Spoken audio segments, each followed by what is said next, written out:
श्री कैलास विद्यालय सिंदखेड येथे मी मुख्याध्यापक दीपक झाडे सर आपल्याशी संवाद करतो आहे।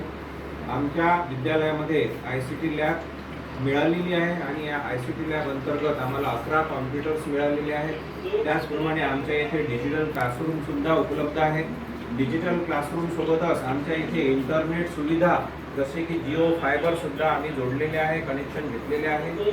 त्या अंतर्गत आम्ही विद्यार्थ्यांना त्या सुविधेचा इंटरनेट सुविधेचा आम्ही फायदा अध्यापनात करून घेतो। तसेच आमच्या इथे ICT लॅबला प्रशिक्षित असे ICT इन्स्ट्रक्टर म्हणून किशोर चिंतामण वैद्य म्हणून यांची नियुक्ती केलेली आहे। ते नियमित ठरवून दिलेले तासिका ICT लॅबच्या घेतात आणि ICT लॅब संदर्भात विद्यार्थ्यांना प्रशिक्षण देतात। त्याचप्रमाणे आमच्या इथे पंचायत समिती स्तरावर साधारण व्यक्ती असो अथवा कॉम्प्युटरचे प्रशिक्षण सुद्धा इथे घेतले जाते आणि विद्यार्थ्यांना अध्यापनात या कॉम्प्युटर ICT लॅबचा विशेष असा फायदा झालेला आहे। धन्यवाद।